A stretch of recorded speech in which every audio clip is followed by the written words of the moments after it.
आकाशवाणी मध्य प्रदेश से प्रस्तुत हैं प्रादेशिक समाचार।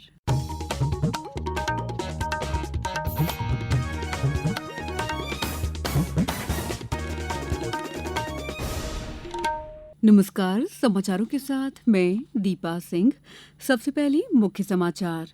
प्रधानमंत्री ने बिहार को दी 36,000 करोड़ रुपए की सौगात, मखाना बोर्ड का किया शुभारंभ। प्रधानमंत्री 17 सितंबर को धार से आदि सेवा पथ का करेंगे शुभारंभ। मुख्यमंत्री ने किया अभियंता दिवस समारोह का शुभारंभ। Engineers research and training institute होगा स्थापित। और एशिया कप क्रिकेट में आज 2 मुकाबले, ओमान और यूएई के बीच मैच जारी। अब समाचार विस्तार से। प्रधानमंत्री नरेंद्र मोदी ने आज बिहार में 36,000 करोड़ रुपए की कई विकास परियोजनाओं की आधारशिला रखी। उन्होंने राज्य में राष्ट्रीय मखाना बोर्ड का उद्घाटन किया और अररिया गलगलिया के बीच 4,410 करोड़ रुपए की नई रेल लाइन का लोकार्पण किया। प्रधानमंत्री ने जोगबनी दानापुर वंदे भारत एक्सप्रेस को हरी झंडी दिखाई। बिहार के विकास के लिए करीब 40,000 करोड़ रुपया की परियोजनाओं का लोकार्पण और शिलान्यास हुआ है। रेल, एयरपोर्ट, बिजली, पानी से जुड़ी ये परियोजनाएं सीमांचल के सपनों को पूरा करने का माध्यम बनेगी। आज यहाँ 40,000 से ज्यादा लाभार्थियों को पीएम आवास योजना के तहत पक्का घर भी मिला है। इन 40,000 परिवारों के जीवन में आज एक नई शुरुआत हुई है। प्रधानमंत्री नरेंद्र मोदी 17 सितंबर को धार जिले में देश के पहले पीएम मित्र पार्क की आधारशिला रखेंगे। प्रधानमंत्री आदि सेवा पर्व का भी शुभारंभ करेंगे। ये पर्व 2 अक्टूबर तक चलेगा। पर्व के दौरान जनजातीय क्षेत्रों में स्वास्थ्य, शिक्षा, पोषण, स्वच्छता और आजीविका से जुड़ी गतिविधियां होंगी। अभियान के अंतर्गत ट्राइबल विलेज विजन 2030 तैयार किया जाएगा, जिससे प्रत्येक गांव का दीर्घकालिक विकास रूट मैप बनेगा। 2 अक्टूबर को विशेष ग्राम सभाओं में इन योजनाओं को मंजूरी दी जाएगी। इस अभियान से 3 लाख आदि कर्मयोगी तैयार किए जाएंगे, जो गांव-गांव में सेवा और जागरूकता का कार्य करेंगे। सर्वोच्च न्यायालय ने वक्फ कानून पर पूरी तरह से रोक लगाने से इनकार कर दिया है, लेकिन वक्फ संशोधन अधिनियम 2025 की कुछ धाराओं पर रोक लगाई है। अदालत ने कहा है कि किसी व्यक्ति को अपनी संपत्ति वक्फ करने से पहले 5 साल तक मुस्लिम धर्म का पालन करने की शर्त अभी लागू नहीं होती। ये प्रावधान तब तक निलंबित रहेगा जब तक राज्य सरकारें इसके लिए नियम नहीं बना लेती। इस मौके पर मुख्यमंत्री डॉ. मोहन यादव ने कहा कि न्यायालय जो निर्णय करेगा, हम उसका सम्मान करेंगे। बोर्ड का निर्णय सुप्रीम कोर्ट ने जो दिया सबके सामने, उस सुप्रीम कोर्ट के निर्णय को लागू कराने की क्षमता यशस्वी प्रधानमंत्री श्रीमान नरेंद्र मोदी जी ने एक बार नहीं कई बार साबित किया। जो फैसले माननीय न्यायालय देते हैं, ये हमारी और हमारी पार्टी की नीति रहती है कि हम न्यायालय का सम्मान करते हैं। न्यायालय जो निर्णय देता है हम उसको लागू कराते हैं। इस स्वतंत्रता दिवस पर प्रधानमंत्री नरेंद्र मोदी ने जीएसटी सुधारों की अगली पीढ़ी की घोषणा की थी। इस महीने की 3 तारीख को जीएसटी परिषद ने नागरिकों के जीवन को आसान बनाने के लिए कई क्षेत्रों में कर की दरें कम कर दी। आज हम कुछ ऐसी वस्तुओं पर नजर डालते हैं जिन पर जीएसटी 12% से घटाकर 5% कर दिया गया है। पेश है एक रिपोर्ट।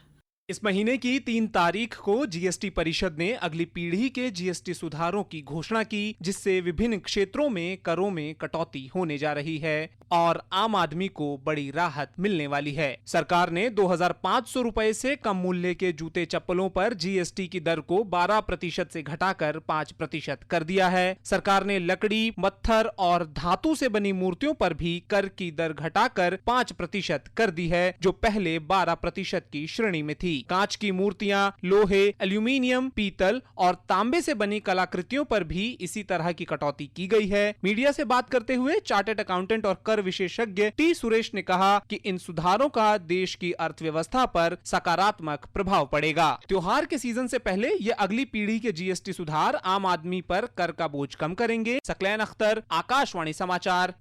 जनसेवा और सुशासन के मंत्र से प्रेरित होकर प्रधानमंत्री नरेंद्र मोदी के नेतृत्व में सरकार परिवर्तन और प्रगति लाने के लिए अथक प्रयास कर रही है। सेवा पर्व में हम प्रस्तुत कर रहे हैं कि कैसे मोदी सरकार ने स्वच्छ भारत अभियान के माध्यम से प्रत्येक नागरिक के जीवन में बदलाव लाया है। पेश है एक रिपोर्ट। स्वच्छ भारत का इरादा कर लिया हमने, देश से अपने ये वादा कर लिया हमने। स्वच्छ भारत अभियान शुरू हुए 11 साल बीत चुके हैं। शायद ही किसी ने सोचा होगा कि लाल किले की प्राचीर से शौचालय क्रांति की बात होगी, लेकिन 15 अगस्त 2014 के दिन प्रधानमंत्री नरेंद्र मोदी ने ऐसा कर दिखाया। स्वच्छ भारत का एक अभियान इसी 2 अक्टूबर से मुझे आरंभ करना है और 4 साल के भीतर भीतर हम इस काम को आगे बढ़ाना चाहते हैं। और एक काम तो मैं आज ही शुरू करना चाहता हूं, और वो है हिंदुस्तान की सभी स्कूलों में बच्चियों के लिए अलग टॉयलेट हो, तभी तो हमारी बच्चियां स्कूल छोड़ करके भागेगी नहीं। स्वच्छता अभियान के कारण क्रांतिकारी बदलाव आ रहा है, जिसे दुनिया भी स्वीकार कर रही है। प्रसिद्ध नेचर पत्रिका में हाल ही में एक शोध निबंध प्रकाशित हुआ है। इस शोध को कैलिफोर्निया विश्वविद्यालय के अंतर्राष्ट्रीय खाद्य नीति अनुसंधान संस्थान और ओहायो स्टेट यूनिवर्सिटी ने भारत में खुले में शौच के खत्म होने के बाद आ रहे बदलावों पर अध्ययन किया।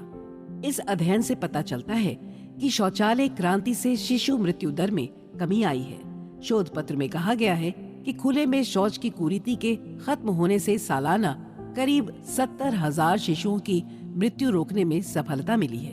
कई महिलाओं की जिंदगी इससे बदल चुकी है। ऐसी ही एक महिला है चमोली जिले की किरण। आजकल हमारे गांव में सभी महिलाएं सुरक्षित हैं, जो खुले में शौच नहीं जाती है।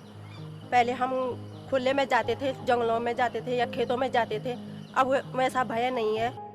जो शौचालय अभियान चलाया गया है उसमें हर महिला और बच्चे परिवार वालों को सुविधाएं हैं।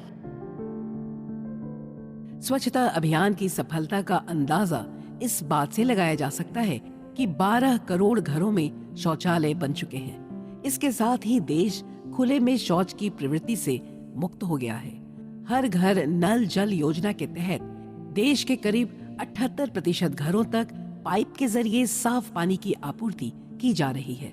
स्वच्छ भारत अभियान के तहत देश के शहरों को 2026 तक कचरा मुक्त बनाने का लक्ष्य रखा गया है।